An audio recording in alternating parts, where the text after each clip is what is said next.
you need to be a man or a woman of integrity. The biggest thing that I've learned growth-wise over the last 2 years is and I learned this from Ed Mylett. I didn't make this up. Like, do what you say you're going to do. Like, and when you do that, it allows you to say no a lot more to things that you just clearly can't do right now, right? So get in the habit of following through with what you say you're going to do to yourself and to other people, right?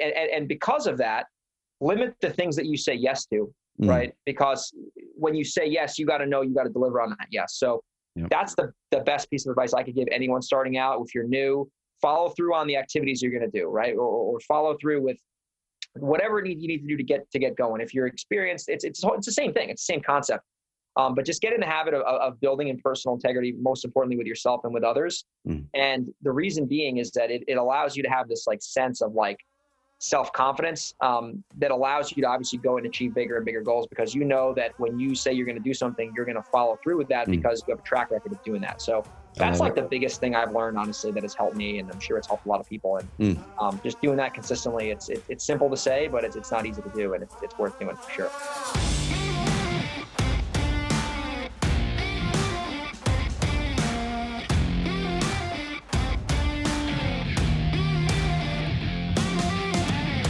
Helping hardworking real estate investors, agents, and entrepreneurs grow a better business, mindset, and future. This is the Carrot Cast podcast. Now here's your host, Trevor Mauch. What's up, y'all? Welcome back to the Carrot Cast. And this is part two with Mr. Greg Helbeck. Amazing episode on the first one. If you guys missed that one, we got to hear part of Greg's story, how he's built an amazing wholesaling business, flipping business. He lives in San Diego, currently right now in New York, where he does deals. But amazing business. Y'all go back and listen to how he grew that, where his business comes from. This one, we're going to talk more about marketing, tracking your numbers. Really, how do you build that consistency in your business? One of the topics that we broached in the last episode was that he is hyper focused in on, doing fewer deals but higher margins rather than really chasing more and more deals in the top line number. It's like, how do we just have a more effective business? How do we have a business that works better for us? And so we don't have to, just kill ourselves running this business with low margins. And we talked about negotiation techniques over there and some amazing, really good stuff. There are 2 questions in specifics, y'all, that Greg asks when he's getting stuck on a phone call with the seller to help to unlock the conversation more. Go check out to that other episode. We'll link it up in the show notes. But Greg, if this is someone's first time hearing from you, let's give the Cliff Notes version of kind of who you are, where you're in business, kind of what your business looks like, but then we'll link him back up to the other one. And we're going to dive into tracking, what your tracking looks like in your business and what people can do in theirs. Totally. Greg Helbeck, live in San Diego, do deals mostly in New York, the tri-state area. I do some deals in San Diego, but primarily New York. San Diego is a wild market. It is, man. It's great. It's insane down there. I tried a PPC campaign there one time. It didn't work. Yeah, I digress today. Yeah. So not a high volume guy, 2, 3, 4 properties a month, but my margins are pretty high. I mean, we've done 6-figure deals. We've done huge 50K wholesale deals. So we keep the profits pretty big. They're not all like that, but a lot of them, 20, 30 grand is normal. And then I just started picking up rental properties. I got my first one under my belt last month, and I want to really do more of the BRRRR method for mostly tax purposes, but also for the wealth building thing. So low volume guy, I got a lean, mean team. I got a couple VAs right now. I just had a lead guy, but I had to let him go. So 2021, I'm going to look to expand the team a little bit expand the team a bit more so I can be less involved in the business, but got a ton of experience doing virtual deals. I've done them in Texas in the past, primarily, doing virtual stuff in New York from California. Yep. Dude, so one thing you just brought up there, which is really, really awesome. You had mentioned you want to expand the business a little bit, so you can kind of step out of it a little bit more and gain some, an extra layer of freedom. And one of the cool things about that is, as I'm growing Carrot, and we talked about it on the last episode, we're, 40 employees now. And the most important thing that I've found is, in order to grow the company and have a good team, you have to have great metrics. You have to have an eye and very clear on where you're wanting to go. You have to be clear on your plan. You have to have good, clear communication on how we're getting to that. And we can't do it unless we know our numbers. Like, we can't be marching forward, investing money here or hiring people there. You're always going to be stressed if you don't know your numbers, and you might be working double the time that you should when you might actually be really profitable, and you can just take some time off or whatever. So we're going to focus this episode on numbers, on how do you have the right metrics in your business. We'll talk about what Greg puts in his business, what he looks at, and how you guys can do the same. So let's pull back in that first, Greg. So number one, I want to go back to when you first started investing. What did you do on the weekly or monthly basis as far as numbers? Like, were you doing anything? How long did it take you into your business to figure out, man, I should probably like start looking at this stuff weekly or monthly or daily or whatever? Man. I wish I knew what I knew now. Not saying I know it all, but I know a lot more now than I did when I started. I was a big, so I'll start with this. Action was never a problem for me, which is also a double-edged sword. And I learned that the hard way at least once a week. So I was going out, man. I was just hustling. I was, calling Craigslist and putting out bandit signs and doing all this activity, handwriting letters. I was doing a lot of activity, but none of that activity was tracked, and none of that activity was really being held accountable. Because I was and I thought like, oh, you're taking action, believe in yourself, your goals, and that's all good stuff. But like, if you don't have hard data to back up what you're doing, you could be doing the wrong thing. And it can actually get you farther away from your goals versus closer to your goals. And I learned that actually from a Perry Marshall book, 80-20 Sales and Marketing. I read that book and I was like, this is what I needed when I started. But anyway, so I was doing a lot of activity, a lot of bandit signs, a lot of handwriting mailers. And I had no idea I was in the marketing business, Trevor. I knew that I had to market, but I didn't know I was in the direct marketing business. And once I realized I was in the direct marketing business and I was in the running profitable campaigns business, I started to then track my numbers very strategically, depending on the channel I was doing. And now I've been doing that for years. So it's very helpful. Dude, it's such a big deal. And I love the fact that honestly, you didn't start with good tracking, because almost none of us do. Right. No. I think if we try to get everything too perfectly out of the gates, that's where then you stall out. You probably don't make the progress you want to make. And so oftentimes in the early days, and I want to kind of guide people through as you grow a business, what you will probably start wanting tracking in your business, no matter what business it is. I don't care if it's flipping houses, software company, selling toilets, whatever. One of the first things you should probably start tracking are just a couple things. Number one, am I actually like bringing income in, and do I have some sort of a target? Like that's number one. Even with Carrot in the early days, dude, we didn't really track a lot of stuff like lead numbers and this and that. I would literally open up our merchant account, and every single day I'd look and see what we processed that day. And my aim was like, I want to process more this day than I did the same day last month. And I'd go look at last month. I'm like, okay, did we? Okay, yep. We're heading somewhere in the right direction. That was pretty much the only metric that I tracked at that point for probably about a year. And so now let me toss it back over to you. Once you started to put things in place that you were tracking, what were some of those first things that you did? Yeah. So the tracking wise, the first thing I started tracking was leads, right? Yep. I think that's the biggest thing. If you're in the transactional real estate business, whether you're a broker or you're a flipper, or even if you're buying rentals, like if you're doing marketing, you need to track the amount of leads that you're getting on a weekly basis. I think daily basis would be a little tough because some days are up and down. Some days you'll get 0 leads, some days you'll get 10 leads. Like it's just, that's the way it is in this business. It's very cyclical.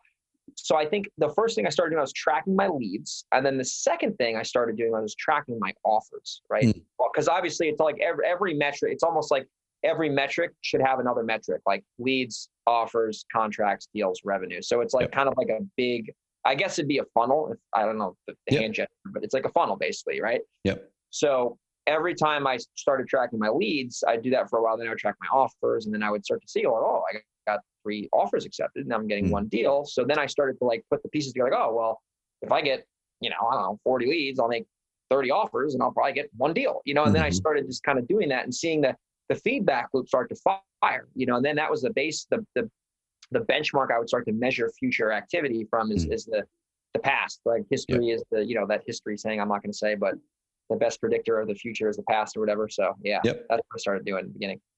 Dude, it's so funny. This is something I just literally discovered recently as I'm growing my leadership team. Let me see if I can find it. I might do a quick little screen share just to give you guys a little bit of an insight into behind the scenes at Carrot. So I'm going to do a quick screen share. So for all of you actually watching the YouTube version of this, you guys are going to get a treat. For those of you that aren't, I'll explain it as best I can. But Greg, so this is something here. I'm just going to check mark, get these puppies out of here. This thing here is something that I started to adopt. We create our strategies and plans here at Carrot and slide decks now, which works really good. But it's called a metric pyramid.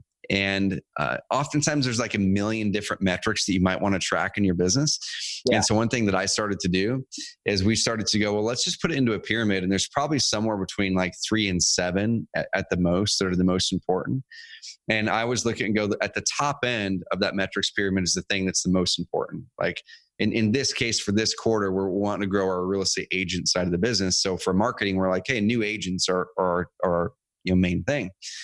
And then there's always key influencers. It's like, well, if that's our main thing, if closing deals, number of deals or profits or whatever, right, is your North Star, then there's probably a couple influencers. And you just mentioned them. Well, making offers and leads, or it's offers and profit margins, or it's offer and average, like whatever it is, right? Yeah. And then we work it back and we go, cool, those are the two key influencers. In this case, if we want to get more agents into our business, we need to grow our agent leads, and we need to increase the conversion on our agent funnels. Okay, cool. Then we pull back from there. We go, cool. What are the levers to those? Like, what are the levers? Now, these are like the projects that we're going to be doing or should be driving these levers. Well, we're going to do these 3 new funnels that should produce X amount of leads. We're going to go after some partners that's going to do this, these 2 things here. And now that goes on the scorecard. And so when we're doing our planning, we pull out the darn metrics pyramid that we created. We go, all right, what's the main thing we're going after? What are the 2 key influencers? What are the 3 to 4 levers? Then bam, those go to scorecard. Where did you learn that from, man? That's amazing. I can't say that I invented it. So where I learned it from was, I've never seen it this way for all teams, but what I learned it from was a blog post called, it's called Product Board. It's a product that we use for our product development team. Yeah. And they have something that they call product metrics pyramid. And it's the same thing. And they're using it for product teams. I'm like, oh my gosh, this is something we just need to use across the company, because we're all struggling with how to have these trickle down, and everyone's got all these metrics that don't matter. I'm like, let's just do this like 4 to 7 that actually matter. And then the other ones put somewhere else. And so adapted it. Thanks for the share, man. That's yep. I'm going to use that. I'm going to go back and watch it. Dude, I'll send you the slide deck.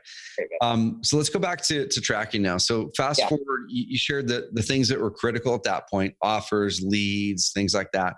What do you do now, man? And kind of what does that cadence look like? Do you use a spreadsheet? Kind of let's dive really deep on what your business looks like now and what people should. So from a tracking perspective, I still keep it really simple. I still use a Google spreadsheet. I don't have any of this automated in my CRM. I'm not saying that's bad, but I just keep the numbers so simple and so easy to measure. Yep. It's like foolproof almost. Like no one can screw up the numbers because they're so easy and they're so simple. So what I do is I have all of really, it's a little complicated, but basically I'll use that as a campaign level. I think I'll put it on a campaign level just to make this pretty crystal clear. Mm-hmm. So anytime I'm going to run a direct mail campaign, for example, direct mail is even easier because this is like, super direct, pun intended, is like, I will say, all right, for the next 6 months, I am going to send X amount of mail out. I have, the funds to do that. Like whatever, and you can do this like if you're doing high volume, low volume, but you got to make sure you have the funds to market for at least a little bit. You don't want to be doing one mail drop, and that's a whole nother topic. But do you have the funds to do it? Yes. Okay. I have the funds to do 6-month direct mail campaign. I'm going to plan out and I'm going to forecast what I think is going to happen on that campaign. And then I'm going to go out and I'm going to start executing that campaign. And then I'm going to see based on those forecasts, what comes in after drop 1, drop 2, drop 3, drop 4, drop 5, drop 6. And then what I do is anytime there's activity, mail going out, there's response coming in, and we can get into that. Mm-hmm. And then I'm measuring up that response and the leads and the offers and the conversions and the ROI against what I think is going to happen. And then I look for discrepancies and I say, wow, I thought I was going to get 100 calls. I got 50 calls. Out of the 50 calls, I got 25 leads. There's an issue now. And then I'll pause. So instead of, so for example, then I'll pause if it's a real issue. And I'll fix the broken, it's like a broken faucet. I got to fix the faucet or else I'm going to lose money. So then I just let these metrics kind of guide me on these campaigns. So it allows you to begin with the end in mind and make some projections over the long term, but it also allows you to, not waste money if it's clearly not working because you have those benchmarks that are established. So for an example, if I'm doing mailers, and I've done this like a gazillion times, like if I'm going to send out 10,000 postcards, I'm banking on a 1% response rate. Mm-hmm. If I can't get a 1% response rate, there's a problem, right? Because that means I'm going to get 100 calls. If I get 100 calls, my net lead rate is going to be about 60, right? So I'm going to get 60 leads out of there. Out of 60 leads, we're going to get about 40 that are like qualified, not just straight typers. Out of that, we're buying a couple houses. We're going to buy probably 2 houses over the long term on that. So therefore, I can say I can generate, 40 to 50 grand on 2 deals, which is true in my market, on whatever the ad spend is over 6 to 12 months, not initially. That's where people get really tripped up with a lot of the direct marketing is they look at their 30-day, 60-day numbers, and then they base their results on the 30 to 60-day, but they don't look at the, 90 to 180 to 360-day. They don't see the full 360 of an ad campaign. And they just, they're like, oh, direct mail doesn't work, or PPC stinks, or Facebook stinks. And I'm like, dude, how long have you been doing it for? Like, and I fall guilty of this all the time. Like, I'm not perfect, but every time that happens, I go back and what is the long-term view of that campaign? And what are the metric? What are the numbers showing versus what I think they're going to show? And then if you can spend time every week to kind of block that out, you can see kind of if you're on or off track based on your assumptions. And then obviously the more, the more insight you have from, experience or books or coaches or mentors, like the easier it is to know what those numbers should be. Does that make sense? It's kind of a ramble there. 100%, man. So here's one thing I want to highlight really, really heavy here, because, in my little metrics pyramid, what I showed you was kind of like, hey, here's what we're trying to do. Right. Or here's the forecast. Okay. And what a lot of people will do is they will go out there and do the marketing, like Greg said, without some sort of a forecast or expectation. And that's where they'll either cut it off too early because they're just using their emotions rather than math. And I always talk about like math over emotions. And so on your scorecard, this is something that is really critical. If you guys have a spreadsheet, we use spreadsheets too. Like if you want to get crazy with it, you can, but we use spreadsheets, and literally you have your key 3 to 7 metrics, run them in order that it happens ideally. So it's like phone calls, leads, whatever it is, qualified leads, offers made, that's my phone. Yeah, exactly. It's like in the exact order. And then you have your weekly box, right? So let's say you have the month of November. So you have November. You've got a weekly box there, 4 boxes for November. And at the end of November in that spreadsheet, you've got your forecasts or your targets for that month. So we're targeting to send out 5,000 pieces and this many calls.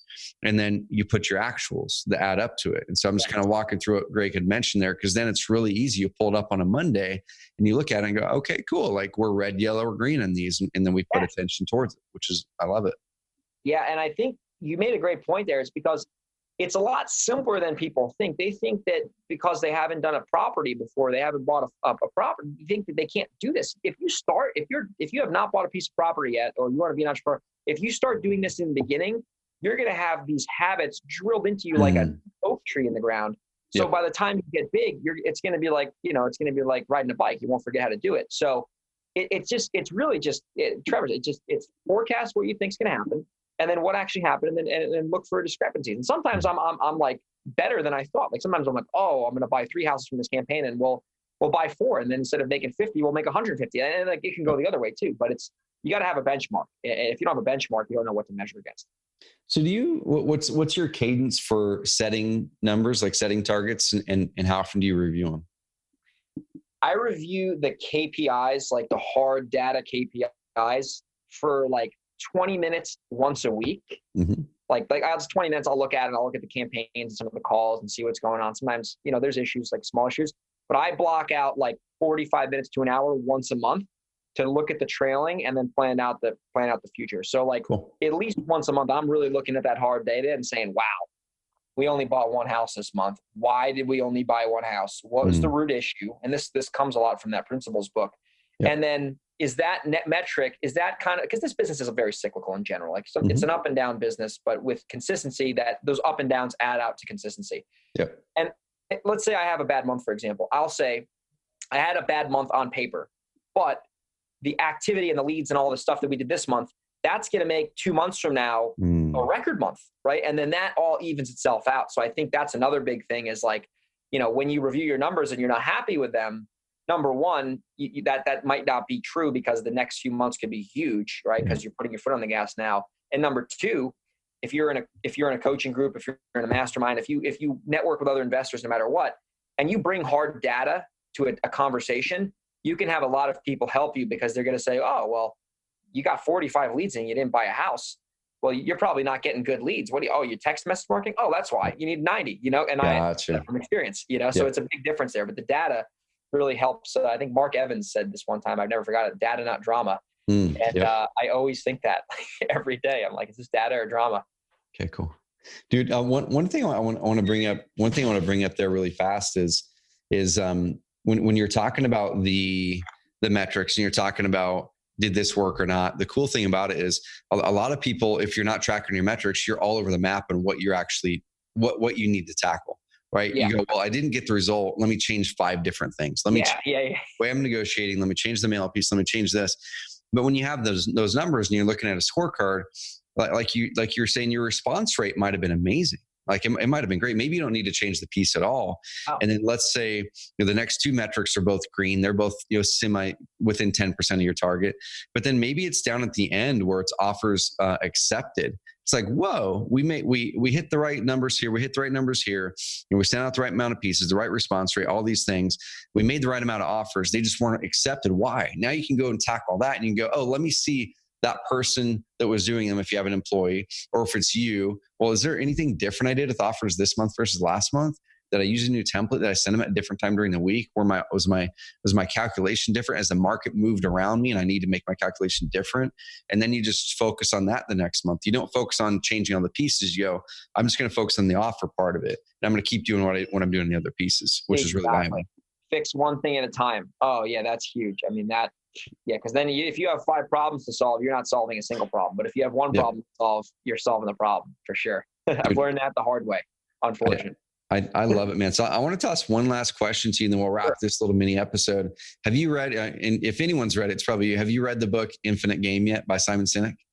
You are like the 5th person that has said that. And I need to just get the audiobook and just consume it in like a day because you and a bunch of other of our buddies have said that, and I have not read it. I haven't read a single one of that guy's books, actually. I feel like embarrassed to say that. This is the only one of his I've read. I watched the TED Talks and all that kind of stuff. But the reason I bring up the Infinite Game is this. So one thing that you had mentioned a little bit earlier is you were saying, hey, the data on paper might show that I didn't have a great month, but in 2-3 months, it's going to be amazing. What a lot of people will do is we're like basing our happiness or progress off of hitting this number, right? And you go, well, there's an infinite game, there's a finite game. Okay, a finite game is something that has a clear end. It's got defined players, like a basketball game, right? It's got 2 teams. You're not going to swap teams or players in or out that are already set at the start of the thing. There's a clear winner and a loser. It's the person who has the most points clearly wins this game. There's an end point to it. Yeah. And oftentimes in business, we're actually playing an infinite game. Business is an infinite game, but we're playing it with a finite mindset. And people will get all pissed off because they didn't hit that goal that month and they change everything. But if you take the infinite approach is there's not defined players because there's new businesses coming in and coming out all the time. There's no winners or losers. There's just people that are ahead or behind on certain things. Yeah. And as soon as we adopt that and go, I'm not trying to beat this person over here. In an infinite game, you're just trying to get better today than you were yesterday. Oh. And the cool thing is when you look at it with that mindset, you're going, oh man, things didn't work out, but can I just get better next month than I did this month? And what can I use there? And let me not feel guilty for having a down month. Let me not feel like crap because I didn't hit my goals. And let me just look at it and go, it's an infinite game. I'm in this for a long time. And how do I just get better next month than this month? And we've started to do that a lot with our stuff just this past 30 days, even where I'm going, man, we're growing and we want to keep growing, but like, why the pressure? It's not like we're going for this exit in a year or 2 years and 5 years where we have to hit these growth numbers. And we're like, let's just kind of pull some of that pressure back from those numbers. Like, it's important to have numbers. It's important to have scorecards. It's important to do that stuff. But what if we approach it with a different spirit of, these are targets. If we don't hit them, is that the end of the world? No, but let's pull back and let's make sure we're always improving. If we're not improving and we're not, and we're not, hitting those numbers, then that's an issue. Let's focus on the improvement, not the number. I am going to buy that audiobook directly after we end this recording because that sounds like something I absolutely need to listen to right now.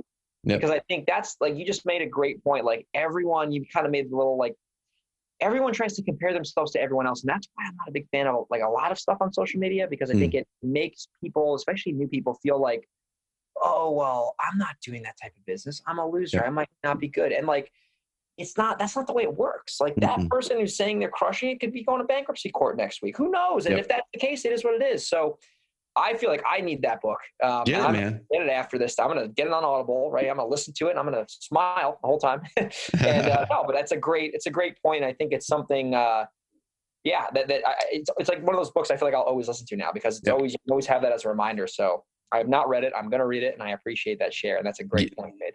Get it, man. Well, guys and gals, I want you guys to go check out the first episode we did with Greg, where he talked about negotiation, talked about more of his story, where he's getting his leads, his marketing mix, all that kind of stuff. We'll link it up in the show notes if you're watching this on YouTube, or we'll link it up. Just go to carrotcast.com. You can access all of these with the show notes and the videos.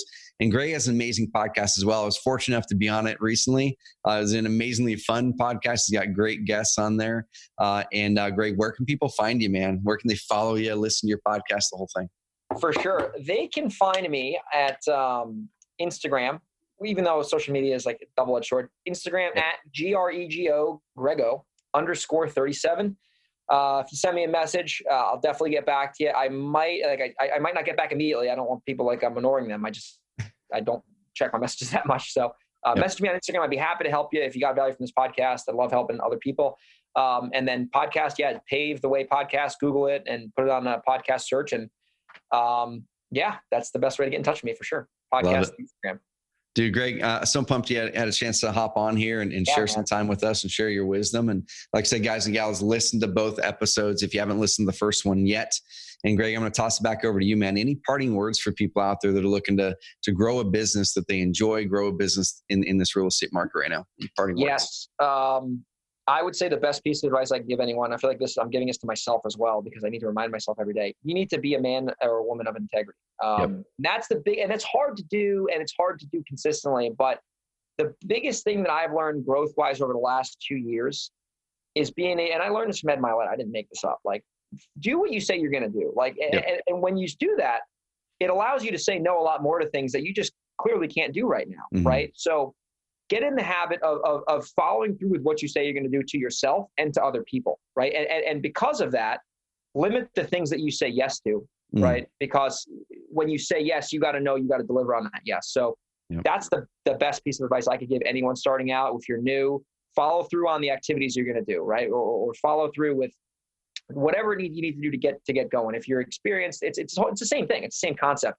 But just get in the habit of building in personal integrity, most importantly with yourself and with others. Mm. And the reason being is that it allows you to have this like sense of like self-confidence that allows you to obviously go and achieve bigger and bigger goals, because you know that when you say you're going to do something, you're going to follow through with that because you have a track record of doing that. So that's like the biggest thing I've learned, honestly, that has helped me, and I'm sure it's helped a lot of people. And just doing that consistently, it's simple to say, but it's not easy to do, and it's worth doing for sure. Dude, I love it. Greg, appreciate you coming on here. Guys and gals, go over and subscribe to Pave the Way podcast. Make sure you guys are hitting up Apple Podcasts, YouTube, subscribing over there. Give us a like, rating, review, whatever you can do over there. Help us spread the word. Appreciate that, out of you. Greg, thanks, man. Cool.